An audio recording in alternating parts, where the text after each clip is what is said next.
cabinet de conseil, la Curatellaire, stratégie patrimoniale et formation professionnelle.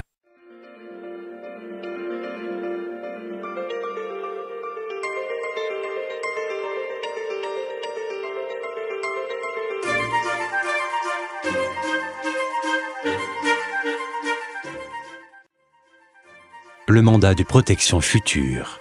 Présenté par Olivier Chaumonneau, chargé d'enseignement à la faculté de droit Panthéon-Assas Paris 2 et Paris-Est. Le mandat de protection future est une innovation majeure de la réforme du 5 mars 2007. Vous pouvez organiser votre protection en désignant à l'avance les personnes chargées de gérer vos intérêts en cas de nécessité. Vous pouvez rédiger le mandat pour vous-même et organiser votre propre protection, ou pour votre enfant, afin de désigner la personne qui s'occupera de lui si vous n'êtes plus là ou plus en mesure de défendre ses intérêts. C'est vous qui définissez les règles de fonctionnement de votre mesure de protection. L'intervention du juge est donc limitée. Si vous faites l'objet d'une demande de protection juridique, votre mandat préalablement établi s'impose au juge. Vous évitez l'ouverture d'une tutelle ou d'une curatelle, et vous connaissez les personnes qui prendront soin de vous ainsi que de vos biens. C'est vous qui désignez vos mandataires, ainsi que la personne en charge du contrôle de la bonne exécution de votre mandat. Vous désignez un tiers de confiance qui aura la charge de s'occuper de votre personne. Il peut s'agir d'un membre de votre famille, d'un proche ou d'un professionnel habilité.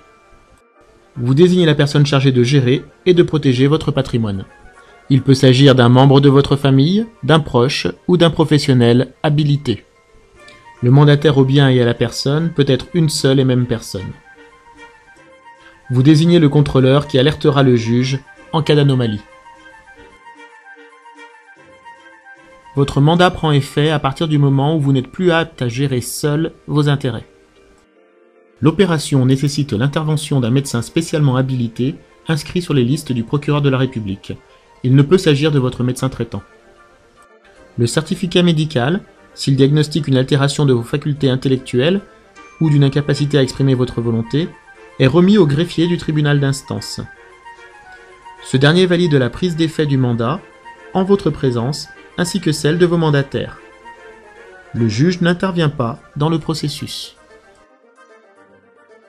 C'est vous qui fixez par écrit l'étendue des pouvoirs de votre mandataire, sur votre personne, ainsi que sur vos biens.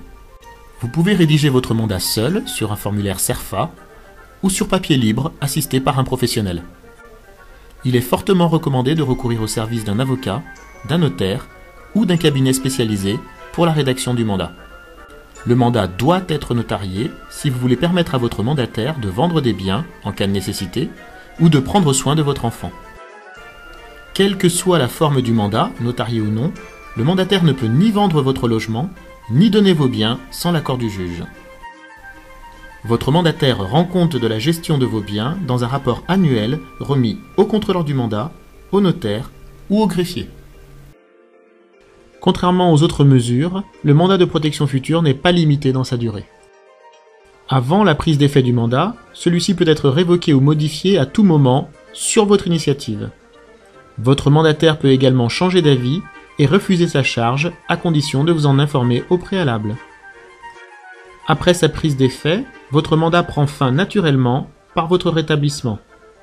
Il prend également fin par le décès du mandant, du mandataire ou par révocation du juge.